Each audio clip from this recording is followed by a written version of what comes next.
श्री राम जय जय राम। श्री राम जय राम। सच्चिदानंद भगवान की जय। सत्य सनातन धर्म की जय। सतगुरुदेव भगवान की जय।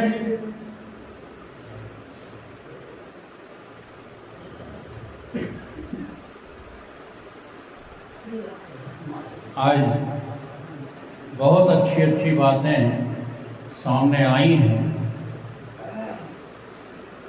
पर इन बातों पर हम कभी जीवन को चलाते नहीं हैं। अगर जीवन को चलाना आ जाए तो आपके भीतर परमात्मा सदैव आपको अपनी ओर बुला रहा है। आज भोगों की चर्चा बहुत हुई। विचार करो, संसार के जो भोग हैं सब योनियों में प्राप्त हैं। कहाँ लगे पड़े हो? आहार, मैथुन, नींद, भय, श्वान आदि में भी व्याप्त हैं। संसार के जितने भोग हैं सब 84 लाख योनियों को प्राप्त हो रहे हैं। अगर उनकी तरफ तुम भी दौड़ रहे हो तो फिर क्या होगा तुम्हारा? सूकर बने, कूकर बने। हाँ, क्योंकि जो तुम कर रहे हो वही बनोगे। मंच पे अच्छी अच्छी बातें कर लेने से मुक्त नहीं हो जाओगे। वो गहरा चिंतन करो, भीतर से तुम क्या हो। तो सूकर बनो, कूकर बनो, ऐसा करो मत काम रे, और छोड़ दो संसार के सब भोग, भज लो रमापति राम। अपने राम को हृदय में रखो, काम को हृदय में न रखो। परंतु हम करते क्या है? हम भोग को तो अपने हृदय में रखते हैं। ईमानदारी से जो है निर्णय करके देखो, जब से हम सुबह जागते हैं और पुनः फिर सो नहीं जाते हैं, तब तक तुम्हारे हृदय में जो वृत्तियां बनती हैं वो कामाकार हैं या रामाकार हैं? विचार करके जवाब दो। मेरी हाँ में हाँ ना मिला, मेरी हाँ में हाँ मिलाने से तुम अच्छे नहीं हो जाओगे। जी हाँ, अब ये तुमको ये पता लग रहा है कि हमारे भीतर भोगाकार वृत्तियां हैं। अगर पता लग रहा है तो तुम वृत्ति तो हो नहीं। अगर पता लग रहा है तो तुम उन वृत्तियों की, भोगाकार वृत्तियों के जानकार हो गए कि नहीं हो गए? अब जब तुम जान रहे हो कि सामने गड्ढा है तो बताओ उसमें जो है गिर पड़ोगे?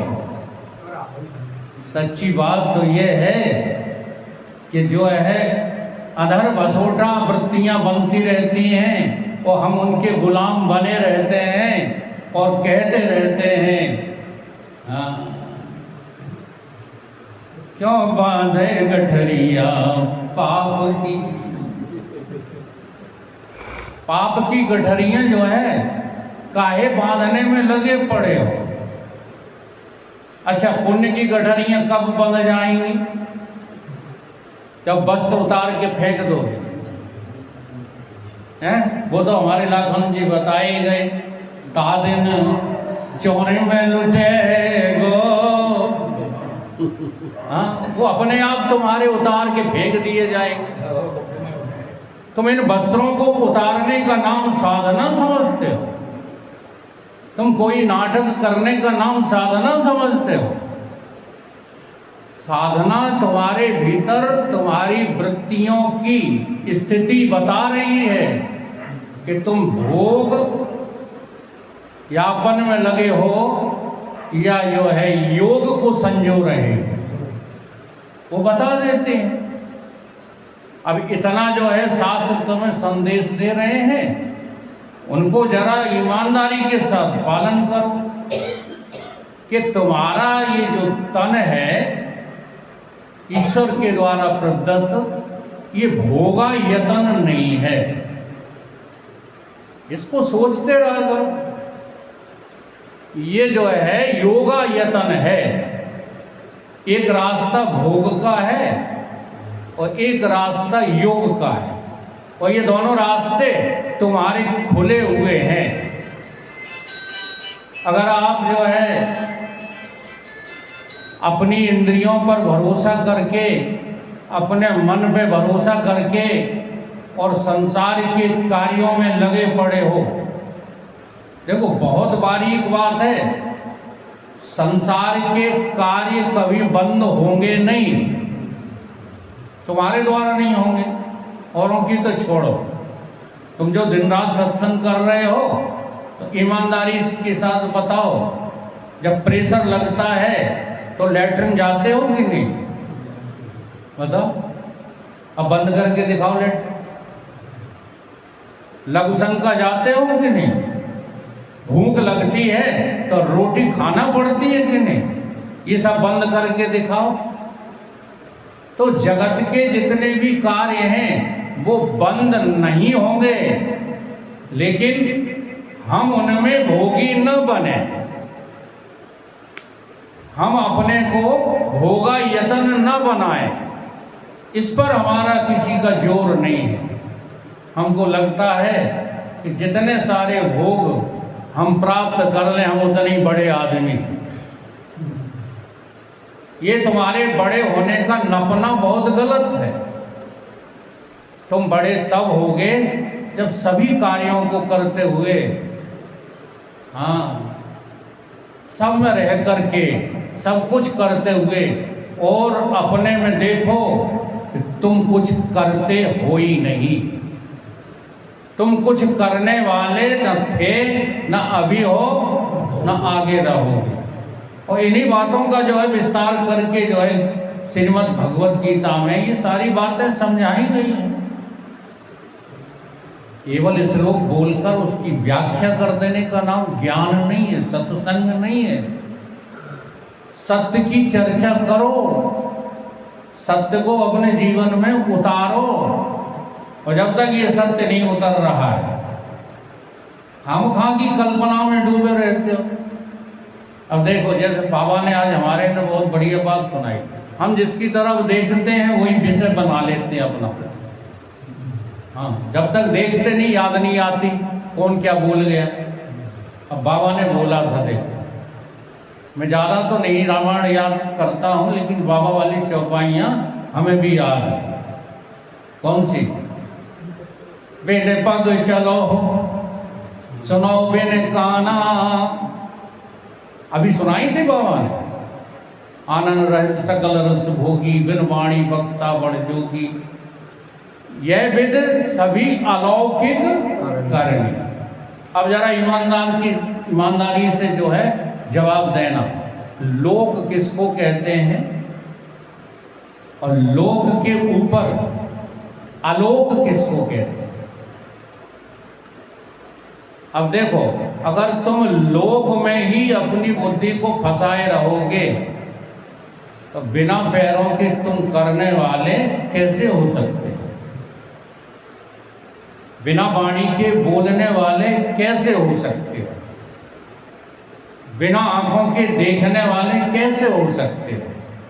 और जरा इस लोक का, केवल मृत्यु लोक का त्याग करके और अपने भीतर झांक करके देखो, तो जो बाबा ने अलौकिक करनी बताई है वो असल में सब तुम ही तो कर रहे हो। ध्यान इधर उधर की बातें न करो, हमारा भी ध्यान बट रहा है। देखो, बिना पैरों के आप चलते हो कि नहीं? अब आप कभी चले बिना पैरों के? देखो सबकी गर्दन ना में हिल रही है। चले तो झूठ बोल रहे हो, झूठ मत बोलो। ईमानदार वो हैं जो मना कर रहे हैं, तुम सब बेईमान हो। ये विषय बेईमानी का नहीं है, तुमने केवल इबारत रट रखी है। अगर तुमको ये पता चल जाए कि बिना पैरों के सारा ब्रह्मांड हम घूम लेते हैं, बिना हाथों के सारे काम हम कर लेते हैं, तो काहे के लिए भोगों में दम दिए दे रहे? बता दो, फिर तुम्हारा काम शेष कौन सा रह गया है? तो पता वता नहीं है, केवल तुमने उस पता को अपनी जबान पर रट लिया है कि हम भी करते नहीं हैं। तो वो तो एक दृष्टांत है, क्या उस दृष्टांत को तुम जीवन में उतार पा रहे हो? क्या दृष्टांत है, अब हम बताए देते हैं। सपने में तुम जब गैया चरा रहे थे, सपने में जरा ध्यान देना, तब तुम्हारे पैर यहाँ चारपाई पे पड़े थे कि नहीं? और हाथ और बाणी जिससे कह रहे थे, गाय को कैसे पुकारते हो? हैया हई हे गाय, वहां बाणी बोल रही थी कि नहीं? तो बताओ वो किसकी बाणी थी, किसके पैर थे, किसके हाथ थे? बताओ। सपने में ये वाले हाथ नहीं थे, ये वाले पैर नहीं थे, ये वाले भोग नहीं थे, कुछ भी ये वाला नहीं था, लेकिन वहां सब था कि नहीं था? तो वो किसके थे? तुम्हारे ही थे कि किसी और के थे? बोलो। अगर तुम्हें ये लगता है कि वो तुम्हारे थे, तो जगने पर कहां चले गए? तुम्हारे ही थे ये लगता है, पहले तो लगता नहीं है, केवल गप्पें सीख ली हैं। अगर तुम्हें लगता है कि स्वप्न में ही वो हमारे हाथ पांव थे, वाणी थी, सब कुछ हमारा था, जमीन हमारी थी, तो चली कहाँ गई जागते हुए? जैसे ही जागे तैसे ही सारी के सारी अलौकिक करनी कहाँ गायब हो गई? तो क्या कहोगे फिर इसके जवाब में? अरे कहीं कुछ कर नहीं रहे थे, हमें करने का वहां पर भ्रम हो रहा था, तो यहां पर का सच्चे कर रहे हो। अब ये भोग सच्चे लगते हैं, स्वप्न के भोग झूठे लगते हैं, और यही तुम्हारी भ्रांति है, क्योंकि ये भी एक स्वप्न ही है। अब तुम इसको स्वप्नवत देखते नहीं हो, इसलिए भोगों से तुम्हें अरुचि होती नहीं है, बातें चाहे जितनी करो। तो भोगों से जो अरुचि कर लेते हैं, वो कभी भोगा यतन इस देह को नहीं मानते, वो 24 घंटे भजन करते हैं। ये बहुत बड़ी गप नहीं है, ये बहुत साधारण बात है, अगर समझ में आ जाए तो। और समझ में नहीं आ रही है तो बहुत बड़ी गप है कि हम 24 घंटे भजन करते हैं। करके दिखाओ। एक बार समझ में आ जाए तो बात बन जाएगी। कैसे? इसके बहुत उदाहरण हैं। राजा जनक आदि, वशिष्ठ आदि बहुत बड़े बड़े तपस्वी ज्ञानी मुनि, बहुत उदाहरण हैं इनके, कि जिन्होंने अपनी पूरी गृहस्थी चलाते हुए और कभी एक सेकंड को भगवान का विस्मरण नहीं किया। वो तभी काम बनेगा। जब मरोगे तब बताओ कौन सी याद काम आएगी? जब तुम्हारी मृत्यु होगी तो कौन सी याद काम आएगी?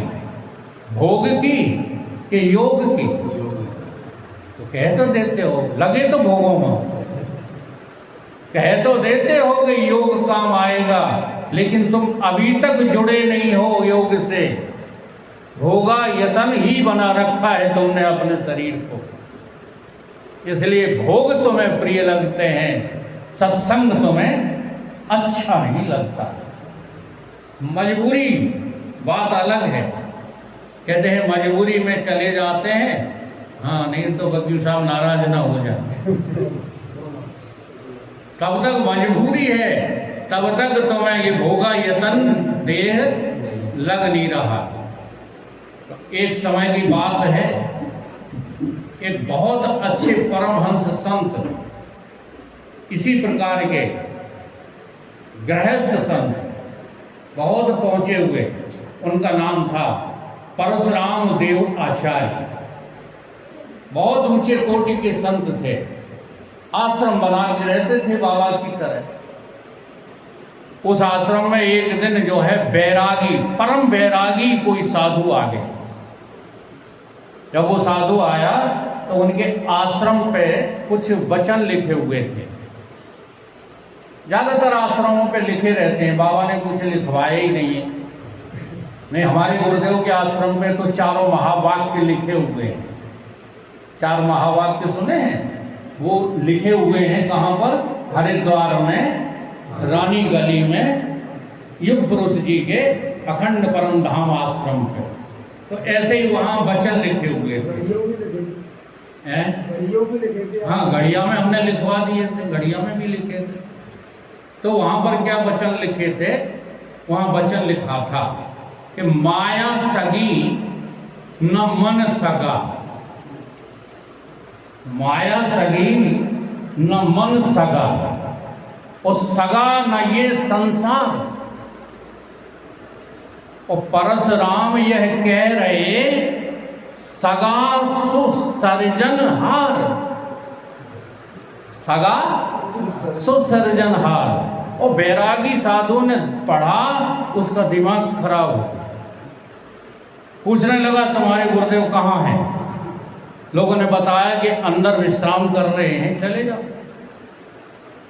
साधु ऐसे खोज गया, घुसे महल के वहाँ, और इनको पर्दा लगे, इनको पर्दा।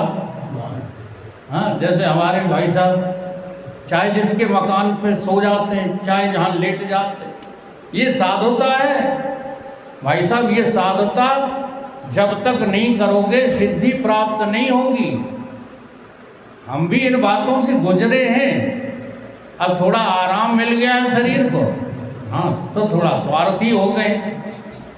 जब तक इन बातों से नहीं गुजरोगे, क्या क्या बोलते हैं वो रंग सिंह, मुझे तो याद भूल गया। पहले बनो कौन? आवारा, आवारगी जी। फिर बनो दीवाना। दीवानों से मत पूछो दीवानों पे क्या गुजरी। औरों को पिलाते रहते हैं, वो खुद प्यासे रह जाते हैं। ये पीने वाले क्या जाने, हाँ, ये सुनने वाले क्या जाने कि सुनाने वाले पे क्या क्या गुजरी है। हाँ, अपने मुंह से कहना पड़ रही है वो इसीलिए कि आपको लगता है कि ऊंची ऊंची बातें वैसे ही आ जाती हैं। ये रटने वटने की सौदा नहीं है महाराज। जब तक अपने को बर्बाद नहीं करोगे तब तक आबादी कहाँ है। और जगत के जो आबादी तुम चाहते हो उसमें तुम्हारी जो है योग की पूर्ण बर्बादी हो चुकी है। जगत की आबादी, परमार्थ की बर्बादी, और परमार्थ की आबादी, जगत की बर्बादी। तो जगत अच्छा लगता है तो योगी नहीं हो सकते हो, बहुत खरा खेल है। तो जब ये पढ़ा उन्होंने तो जूझ गए, जाकर अंदर पहुंचे। ये वचन आपने लिखवाए हैं? तो परशुराम देव जी बोले हाँ, हम ही ने लिखवाए। बोलो तो आपने ये इतना गलत क्यों लिखवा दिया? उन्होंने कहा गलत नहीं लिखवाया है, बिल्कुल सही लिखा है। माया मरी, वो माया सगी न मन सगा, और सगा ना ये संसार, ये लिखवाया है आपने। और माया बटोरे बैठे हो, संसार बटोरे बैठे हो, और लिखवा ये दिया। उन्होंने कहा तुम्हारे पास महाराज जी नज़र जो है वो ठीक है, तुम्हारी नज़र भी हमने सीख ली, लेकिन तुमने उसका अर्थ ठीक से कभी जीवन में उतारा नहीं है। अरे क्या बात करते हो, हम परम वैराग्य को प्राप्त हुए हैं, तुम क्या हमारी तरह वैराग्य को धारण कर सकते हो? उन्होंने कहा महाराज बताओ। कि चलो मेरे साथ। उन्होंने कहा चलो तुम्हारे साथ। हाँ, कभी भूल के मत कह देना हमसे कि चलो हमारे साथ, वरना लेने के देने पड़ जाएंगे। जी हाँ, अब चल दिए। जो महलों में आश्रम में रह रहे थे वो बैरागी के साथ चल दिए।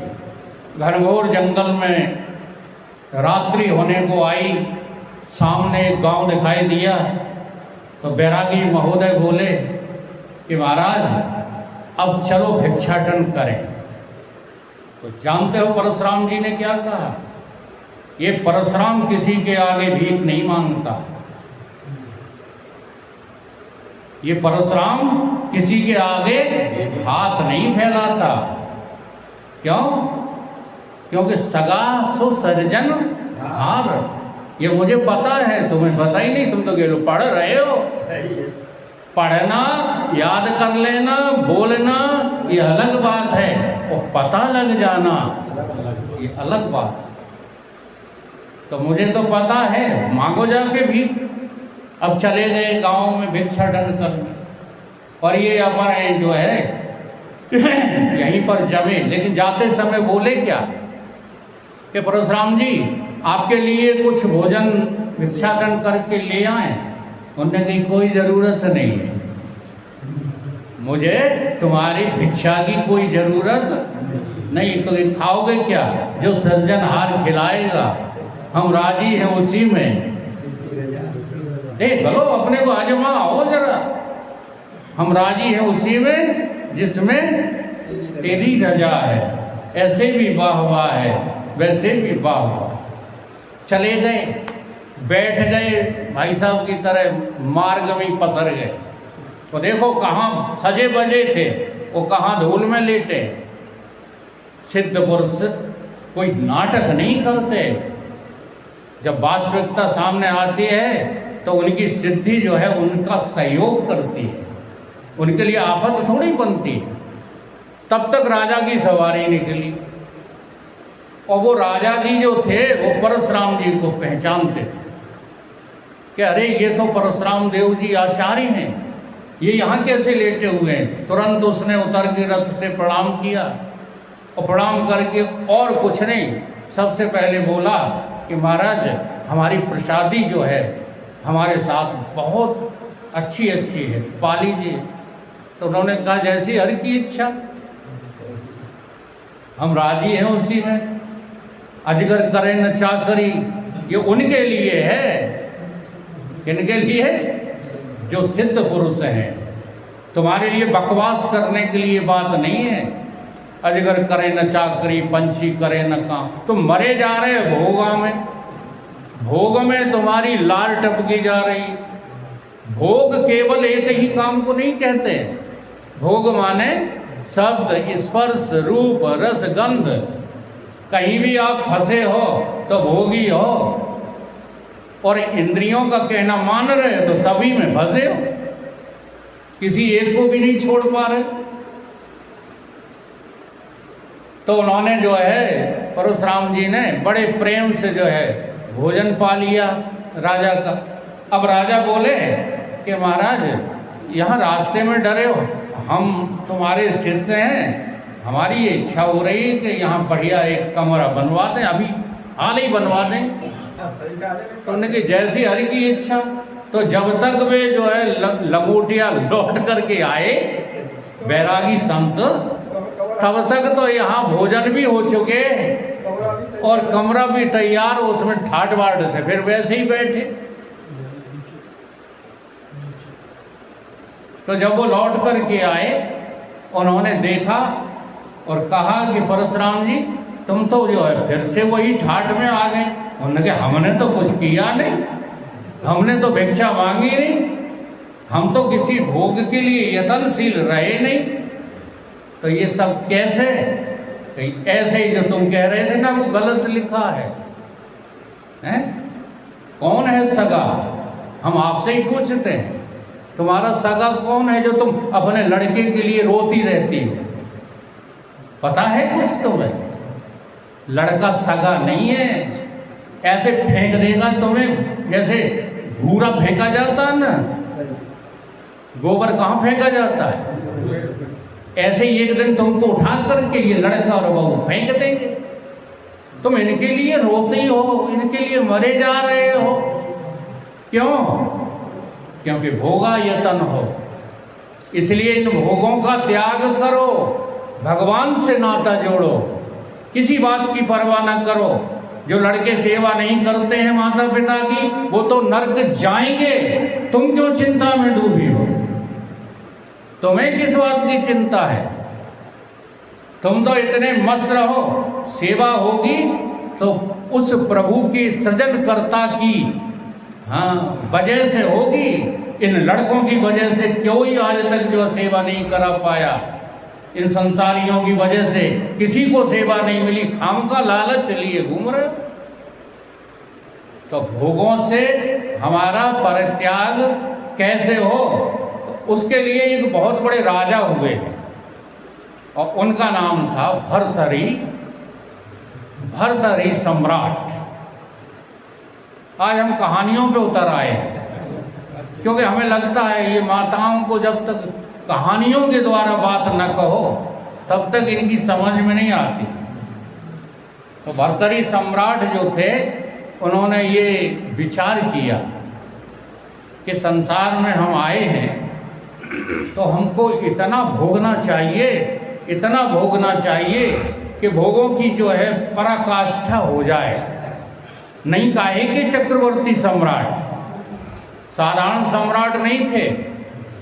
राजा भर्तरी कौन थे? चक्रवर्ती सम्राट। जानते आप लोग चक्रवर्ती किसको कहते हैं? अपने प्रधानमंत्री चक्रवर्ती नहीं है। चक्रवर्ती सम्राट उसको कहते हैं जो अनेक देशों का अकेला राजा होता है। पहले हमारा ये जो भारतवर्ष था अनेक खंड द्वीपों में जो है बटा हुआ था और सारे खंड द्वीपों के सम्राट थे कौन? राजा भर्तहरि। और राजा भर्तहरि के छोटे भाई जो थे वो थे विक्रमादित्य जी महाराज, जो आगे चलकर के बहुत बड़े न्यायाधीश बने। वो उनके छोटे भाई थे।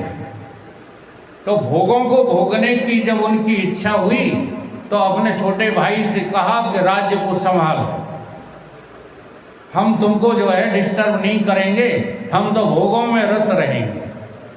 और नित्य प्रति जो है ये बात जो है कहने में गंदी लगती है लेकिन भोगी तो जाते उधर ही। नित्य प्रति एक नवीन महारानी बनाते थे और बनाते बनाते सैकड़ों महारानियां बना ली लेकिन तृप्त नहीं हो पाए। फिर एक दिन घोषणा कर दी कि हमारी साम्राज्य में जो सबसे अधिक सुंदर जो है महिला हो वो हमारे साथ पाणी ग्रहण संस्कार कर सकती है। तो एक पिंगला नाम की जो नारी थी वो जो है राजा भर्तरी के पास आकर के और उनसे जो है पाणी ग्रहण संस्कार का अनुग्रह करने लगी। तो उनने भी जब उसको देखा तो वो भी आसक्त हो गए।